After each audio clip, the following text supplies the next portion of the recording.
Hey mister, you want some white?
Hey mister, you want some white?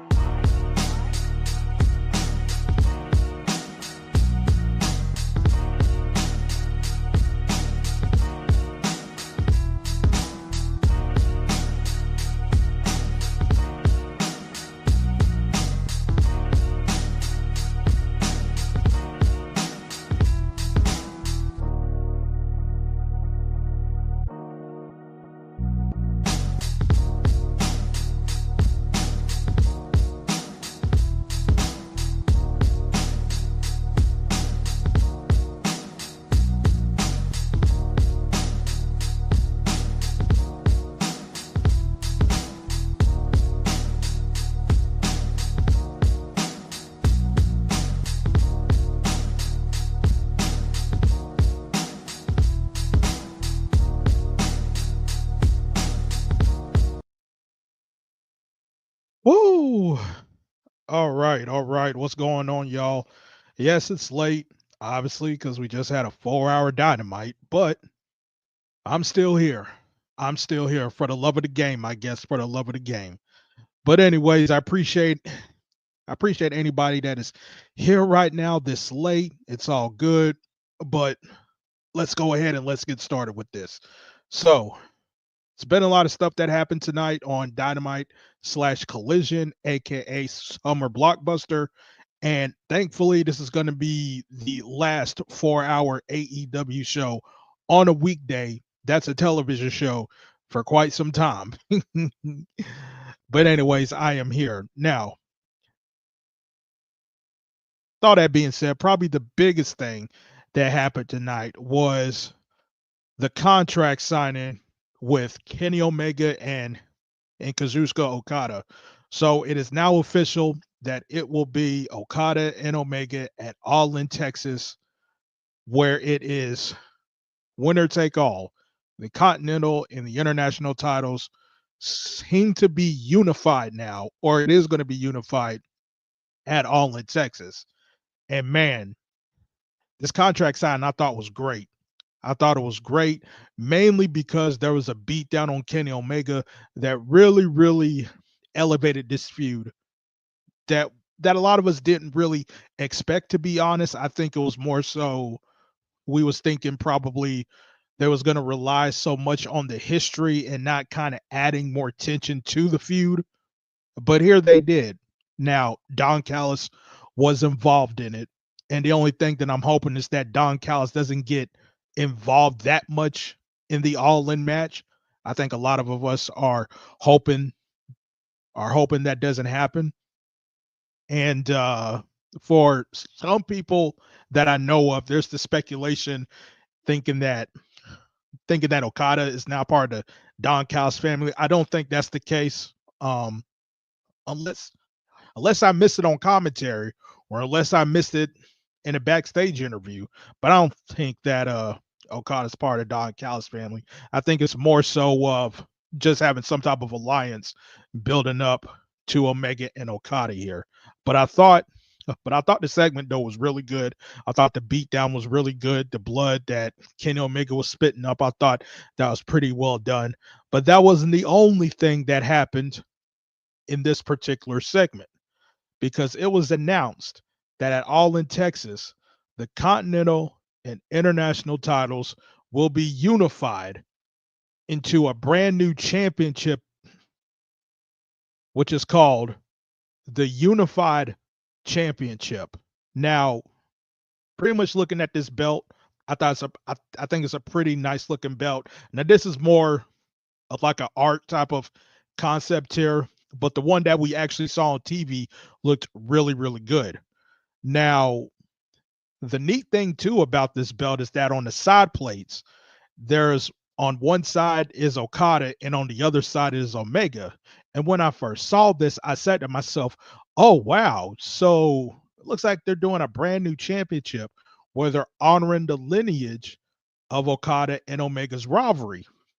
So that was my mindset at first. But when this picture came out and I saw that they had unified on the title, I'm automatically thinking that this unified title won't be a thing for long as either Omega or Okada has the belt. And I'm pretty much looking at this similar to when they quote unquote unified the AEW and the Ring of Honor 6-man titles, and eventually they had to split it back up again. I'm thinking this is going to be the same situation here. I think it's going to be the same situation here because I really can't imagine if it turns out, say, like a guy like Takeshita beats Okada for the unified title, are they really going to call Takeshita the unified champion? I mean, now anything's possible. I mean, if you look at the WWE, for some odd reason, they still call the WWE champion the undisputed WWE champion, even though the World Heavyweight Championship had got brought back. So technically, that title is not undisputed. It's very disputed. So why are they still calling it the Undisputed Championship, even though there's another world champion in your company? Makes no sense. So again, anything can happen with this. Anything illogical can happen with this. So could be possible. Yeah, like it could be just possible that they're just gonna do some goofy like that. But yeah, we will see. We will see what happens with the unified title. Now, the other thing too that I wanted to point out is that if you look at this picture here, it still has the crown on here. So that's letting me know if Okada or Omega still has this belt by the time the Continental Classic comes, that the unified title will be the prize as far as that goes. So I'm expecting the Continental Classic to still be for this unified title right here. Now, the other thing too that was really, really good about this show here, especially with Omega and Okada, is that they did a great, great historical video package of Kenny Omega and Okada's history here about their rivalry. They pretty much put it down to a T. It was a pretty lengthy video package, I would say. So for anybody out there that's been complaining about, oh, they need to explain why Okada and Omega is a big deal. Well, there you go. Hopefully, well, quote unquote, hopefully ain't gonna get no complaints, but I'm pretty sure that there's still gonna be some complaints by saying like, well, what's the story? Yeah. So yeah, those type of people at this point really don't matter. But it was a very, very well done video package. A very, very well done video package, if you ask me. Now, with all three of these elements that has happened on this show with Omega and Okada going into All in Texas, with the angle that they did, with the announcement of the unified championship, and with that video package tonight, the question now becomes, will Omega and Okada deliver at All in Texas? And my thing, first and foremost, my question to that question is, what is delivering? What is the scale of delivering? Are we talking about 4 stars? Are we talking about 4.5 stars? Are we talking about 5? Are we talking about 7? What are we meaning by delivering? Especially in 2025, where Omega has his health issues. There's been questions about Okada caring anymore. So what are we talking about when we mean by delivering? Now, for me, whenever I say deliver for any match, when I say delivering, I'm talking about bare minimum 4 stars. So if we're talking about 4 stars, I'm pretty confident that Okada and Omega are going to deliver at least a 4-star match in 2025. I'm pretty confident that Omega and Okada are very aware of where they're at. I'm not expecting a 5-star match. I'm not expecting a 7-star match, even though I'm not even bothering rating matches 7 stars. The highest I'm gonna go is 5. I ain't never like broke the scale like Dave Meltzer does. But in 2025, Okada and Omega at All in Texas, AEW's biggest show of the year, I am expecting at least a 4-star match. Now, if I was to put a bet on it, especially with the stakes that has been put on here, especially on this show tonight, I'm going to go 4.5. I'm going to go 4.5. So if they're able to break at least 4 stars in 2025, I would say that's delivering. If they go 4.5, that pretty much is meeting my expectations. Now, if they go over it, then they over exceed expectations here.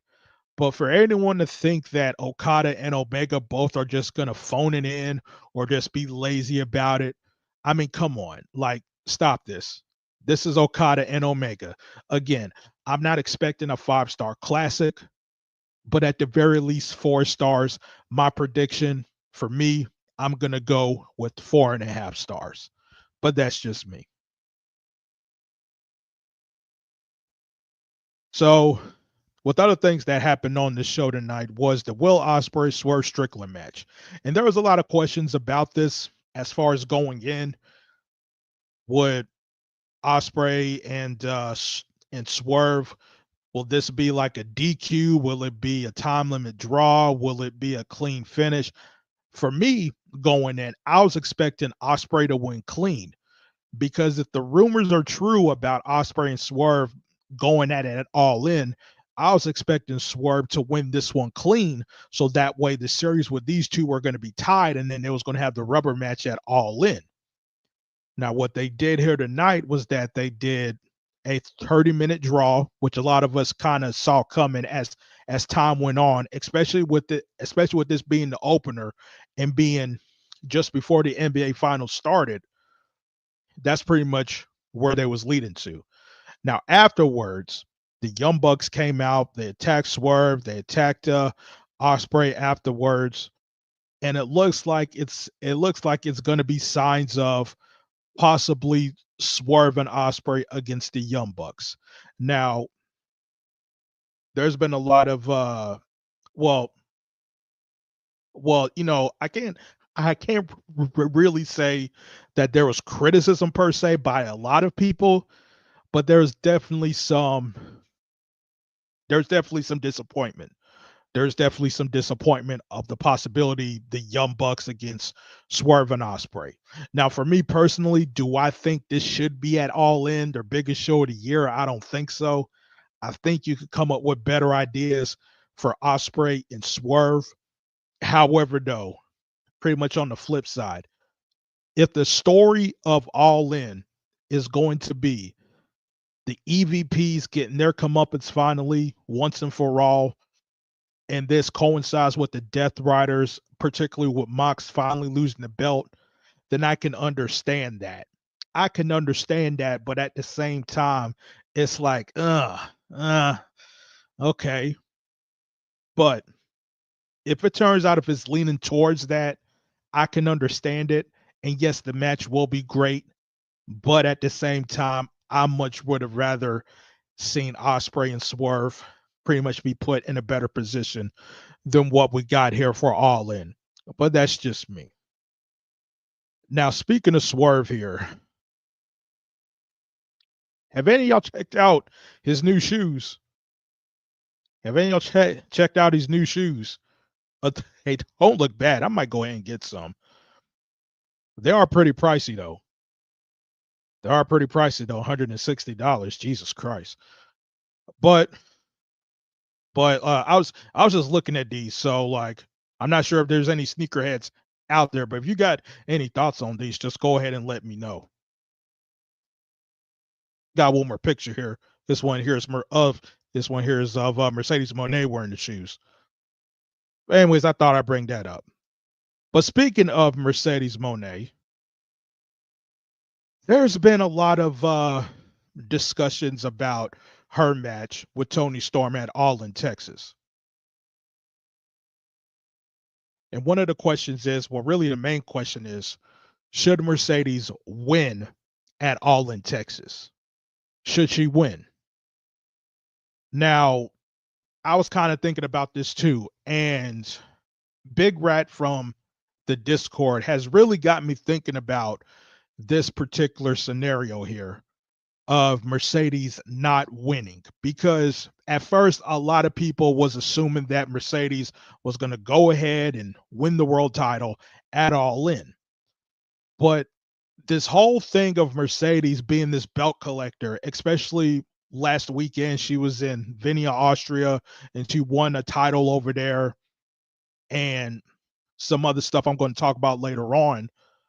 The main thing that I'm looking at right here is that if she doesn't drop the TBS title before All In, I think it makes all sense in the world for Mercedes not to win the world title at All In, because once you do that, you're putting yourself in a situation where both women's titles are on one person.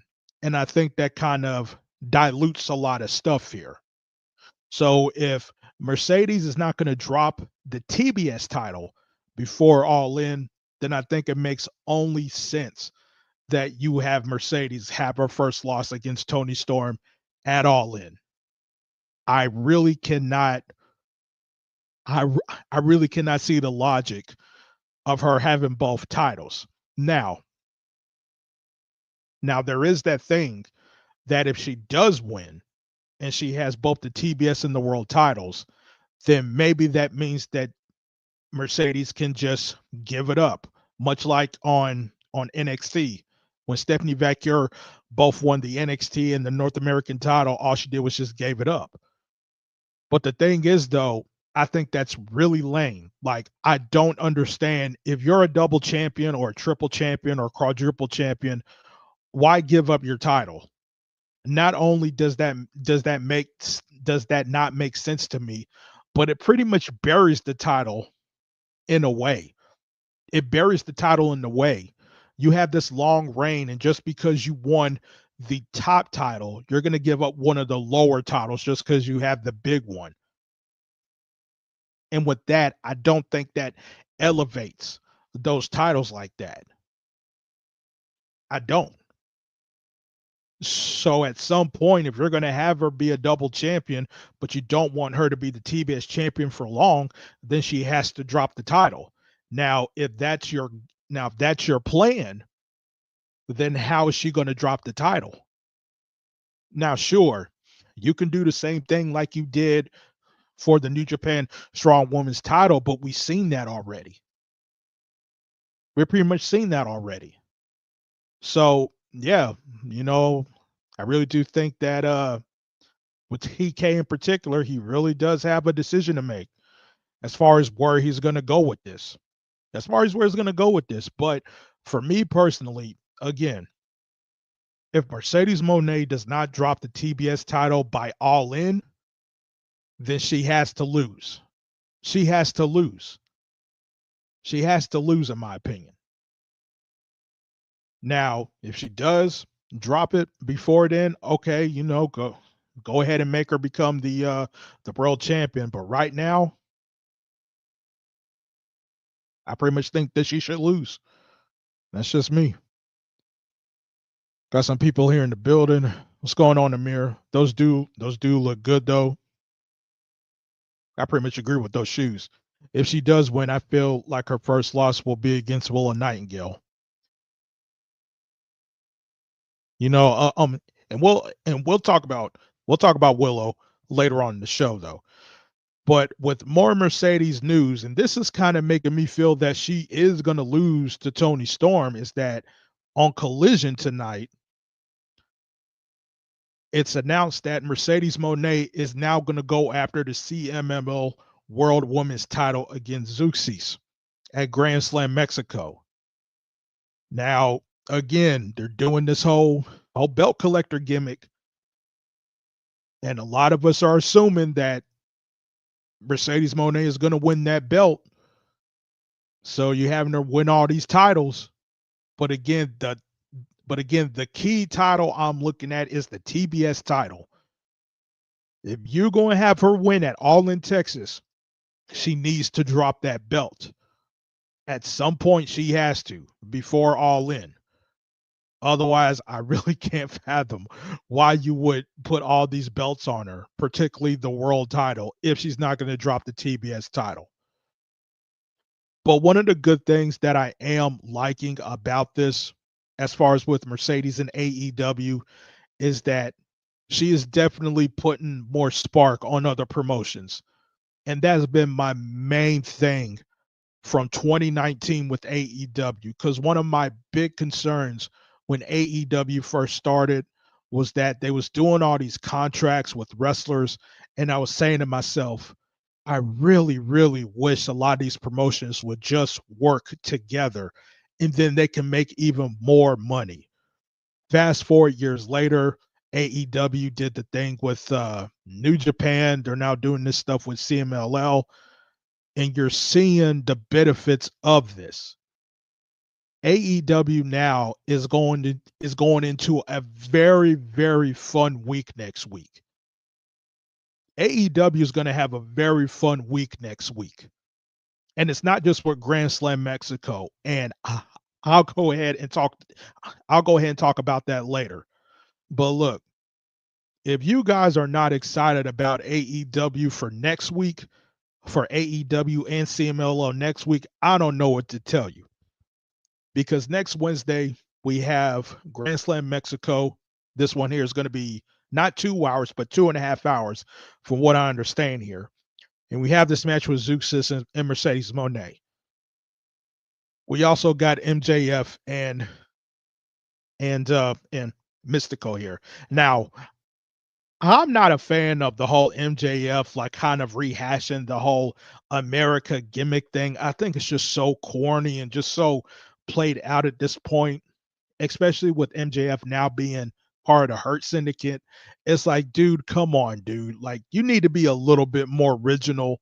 I mean, you're already over as a heel. You're going to get heat just because you're MJF. Like, why you got to replay this America stuff over again? Like, I just thought that was just real corny what they did tonight with the red, white, and blue streamers and the red and the American flag coming down. It's just so corny to me.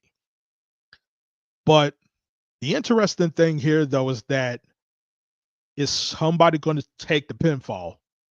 Now, we did see MJF tapped out to the La Mystica on Dynamite. Now, I pretty much doubt MJF's going to do that twice, but I am pretty interested on who's going to lose because if y'all know anything about Mystico don't do many jobs. Mystico does not do many jobs, and MJF doesn't do many jobs either. Now it's possible it could be a no contest, could be a DQ, but we'll see what happens. Some other things of note that's going to happen is a 10-man tag. The Ops will Ospreay and Swerve Strickland against the Death Riders and the Young Bucks. And again, this goes back to what I was talking about earlier with the Swerve and Ospreay match from earlier. It looks like that the story of All In is going to be the Young Bucks and the Death Riders pretty much getting like that final act, well, quote unquote final act. And look, Swerve and Ospreay are on the same team. They have issues with the Young Bucks, so we'll see. Also, too, what was announced at the end of Collision, 12-man tag, Bandito, Templario, Atlantis Jr., Adam Cole, Brody King, and Daniel Garcia. Wow, what a team. Against Hechicero, Protosita, FTR, and Josh Alexander here. But look, listen, I mentioned earlier that AEW and CMLL are going to have a fun week. Because listen, this is not the only show that AEW and CMLL are going to have in Mexico next week. Because let me tell you something. These cards for next Tuesday and next Friday in CMLL, and you can catch these on CMLL's YouTube page. Now, the thing is, though, you pretty much have to get a membership. And yes, the memberships can be pricey, but for the amount of content that CMLL puts out, I think it's worth it. So if there's any month I would say to at least give CMLL a try as far as giving them your money as far as their memberships, I would say this week should be it. Because with this Tuesday card, look at this Tuesday card for next Tuesday, June 17th. Look at this card right here. So we got Safini. We got Red Velvet against Persephone. We got the CMLL World Tag Team titles, Angel de Oro and Niebla Roja taking on Crew. We got Neon against Hologram. That should be fun. Atlantis Jr. against Josh Alexander. That should be fun. Hechicero, Ultimo Guerrero, and Averno taking on Konosuke Takeshita, Cal Fletcher, and Rocky Romero. That should be fun. And pretty much get a load of this main event. Masco Dorada against Bandito. Come on. Now, when I first saw this card and I looked at the date, this is on a Tuesday show. Tuesday. This isn't a Friday show. This is going to be on Tuesday, and you can catch this on their YouTube page. So go ahead and give CMLL your money and give them a shot on their YouTube membership. This card is kind of crazy. This card is kind of crazy. And this is the day before Grand Slam. This is kind of crazy. That's kind of crazy. But that's not all. We got the Fantastica Mania show on June the 20th. This is the Friday show, the Arena Mexico show on Friday. We got Kira against Red Velvet. La Jorchita against Thunder Rosa. Definto, Magnus, Brigido, and Zandukan Jr. against Leah Rush, Action Andrade, Rocky Remember, and Robbie X. Ultimo Guerrero against Yoda Sushi. Hiromu Takahashi, Shingo, and Teton against United Empire. Volador against Ricochet. I'm looking forward to that match. Volador and Ricochet. Whoo, listen, if they give that time, oh my God. Oh my God. Bro, I cannot wait for that match. And then the CMLL World Trios Championships. Mystico, Masco Dorada, and Neon against Bandito, Hologram, and Commander. Y'all need to stop playing. Y'all need to stop playing. Y'all need to give CMLL your money for this week. Give them a shot this month. Again, you got the Tuesday show.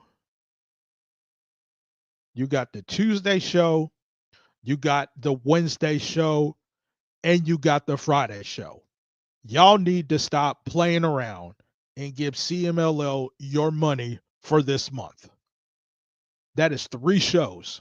Well, 2 shows.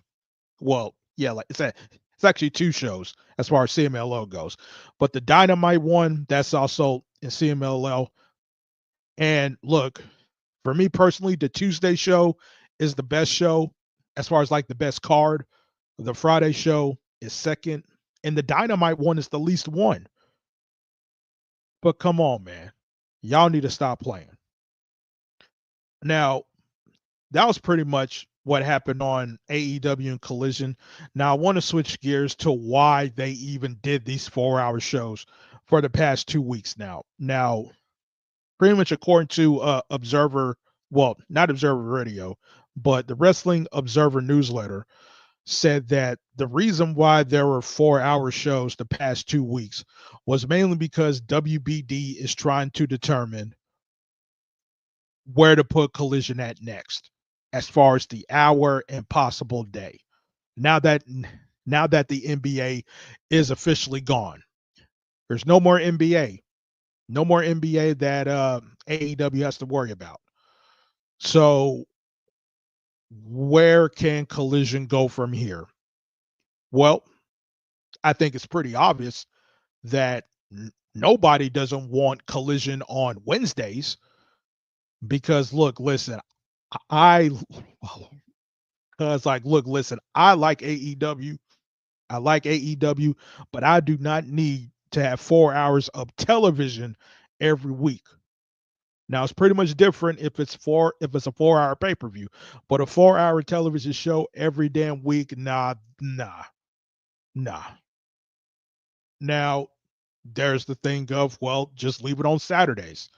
Now they could leave it on Saturdays because from what I've always understand, that Collision has always met the metrics that WBD is expecting.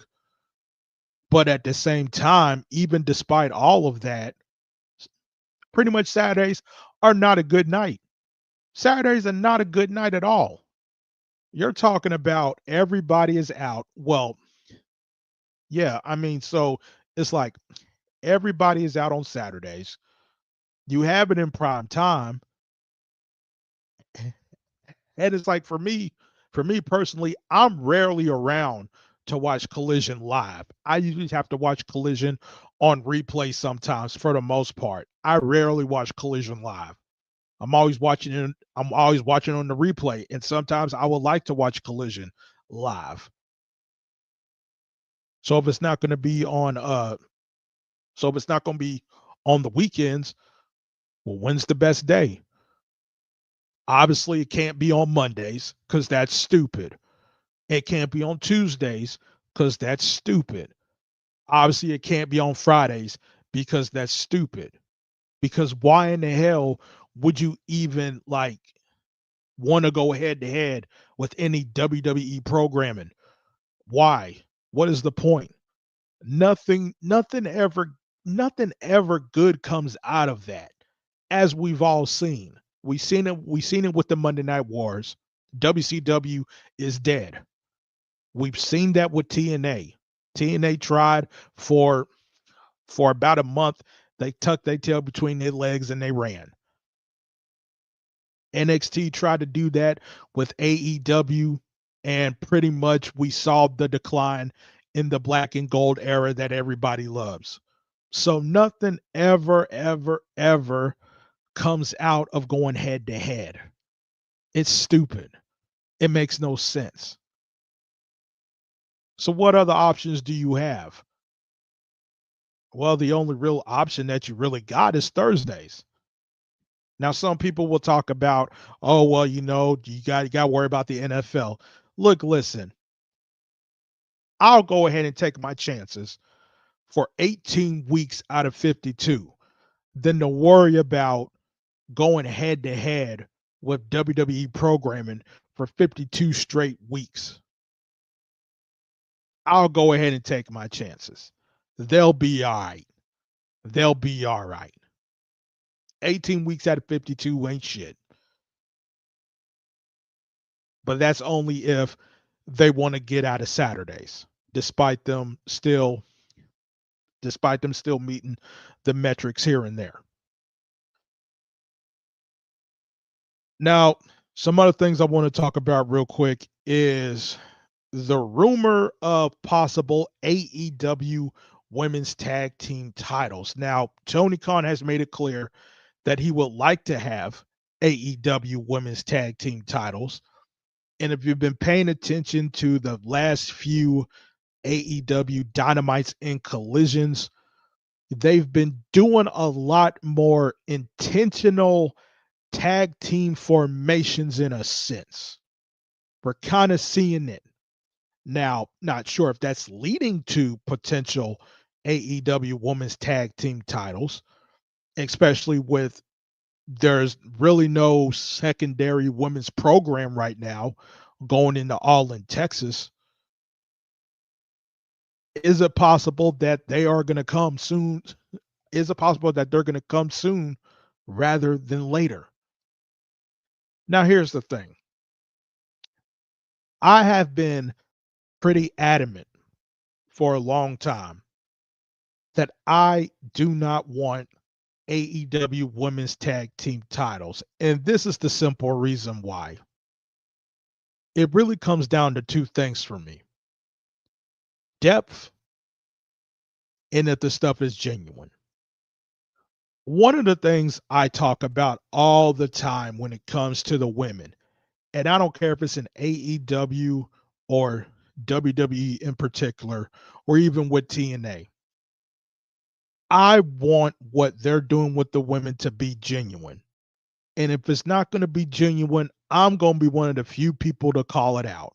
See, there's a lot of people out there who is going to buy into the agenda, who is just going to kowtow to whatever is being presented just because the women got something. But for me, I always look at stuff as if, okay, are you doing this because you're forced to do it, or are you doing it because you genuinely want these women to have something achievable and not be looked upon as, okay, you guys are going to follow me whether you like it or not, and not having their own lane to stand in. That's always been my thing with the women. And I've said this when it came to doing Women's Royal Rumbles, for instance. I've been on the record of saying, what is the point of you having a Women's Royal Rumble when you can have the women create their own thing and have their own lane and not be looked at as someone that's following the men all the time? Instead of doing a Royal Rumble, why not do a round robin tournament? So that way they have their own thing. So that way it's not making it seem as if they're following the crowd and shit like that. And so when it comes to tag team titles, it was the same thing in WWE. You don't have no depth. And the stuff never came off genuine. What they did was, for the most part, in WWE, for instance, they just took a bunch of random singles wrestlers, women's wrestlers, and try to force the fact that they're a tag team. Same thing with TNA to a certain extent. And I don't want that for AEW here. And then when you add that and you don't have enough depth to it, it's like they're just there. And eventually, much like with WWE, you're pretty much just going to just put that stuff to the wayside. Does anybody care about the WWE women's tag team titles right now? I know I don't. And a big reason for that is because they don't have the depth. And at the end of the day, those titles came not because they wanted to, because they felt like it was part of an agenda that they had to portray. And I don't want that for AEW. I don't. But see, there's going to be people out there that's going to say, it's going to give something for the women to do. Yeah, you can say it's going to give something for the women to do until again, if they don't have a reason to even care about it no more. Then what? You're in the same boat. Oh my God, they don't care about the women. Oh my gosh, how many women's matches are on the show? How many minutes are they getting? Blah blah blah. The same stupid shit that we have to keep hearing from all these quote unquote women's wrestling fans who care so much about the women, but when it turns out I say certain things about that, I'm looked at a certain way for saying that I don't want women's tag team titles. And when I explain why, I'm looked at as the bad guy here in this scenario. But again, we'll see. But if it comes, just remember what I said. Hopefully I'm wrong, but I'm just saying. So let's talk about this Anthony Bowens thing. I'm really not understanding this at all. Now, when it turned out that the Acclaim broke up, some people was looking at this as a positive. People was looking at the Acclaimed as, hey, they're kind of stale right now. It's kind of something, it's pretty much just to give some breathing room. Now, Max Caster, he's basically the geek of the group and doing these Max Caster challenges. And really, to be honest, Max Caster has been doing a great job in his very simple role. Meanwhile, you got Anthony Bowens, where it looks like they're trying to make him, or so we thought, a potential breakout singles guy. And it looked like they was trying to do that.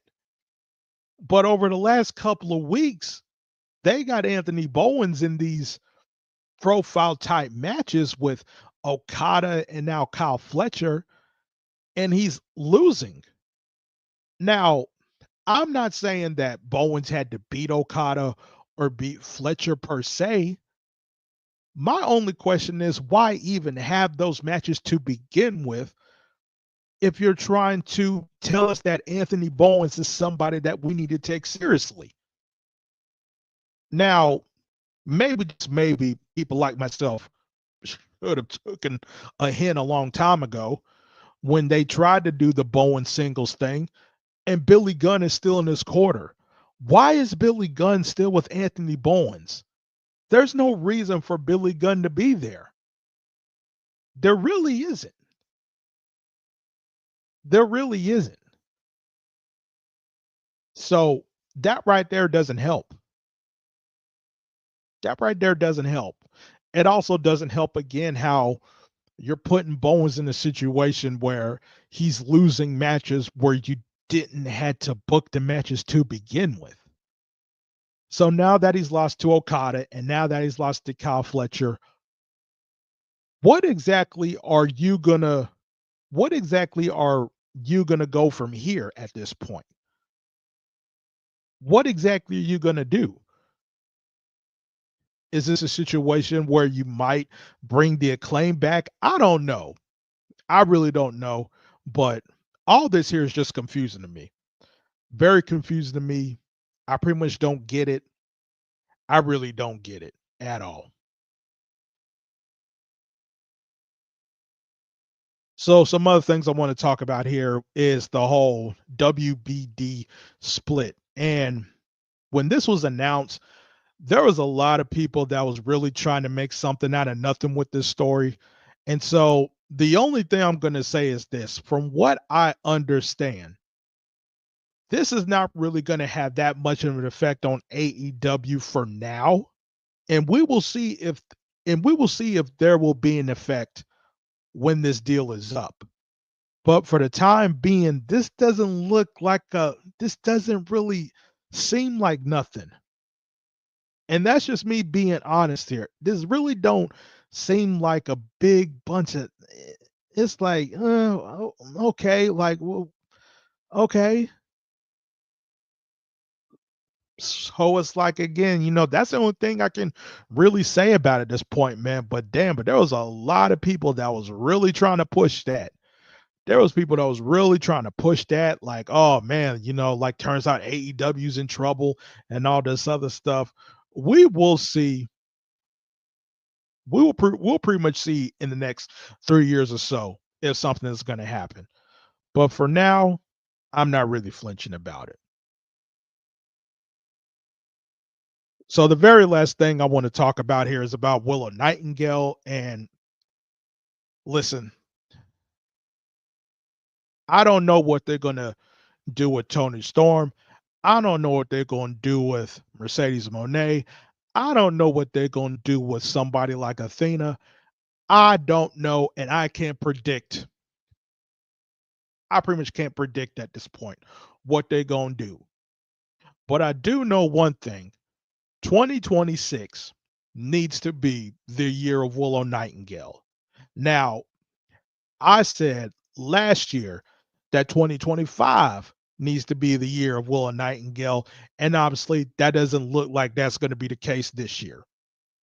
Now, Willow signed a new contract, and that is a good thing, and I'm glad that she decided to stay with AEW. Now, because of that, 2026 needs to be the year of Willow Nightingale. And I'm not talking about her winning the TBS title again or the New Japan Strong title or going to CMLL and winning over there.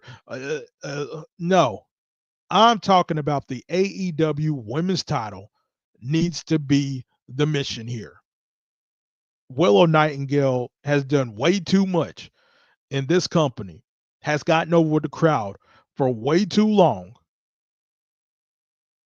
to keep being put in a situation where she can't get that brass ring.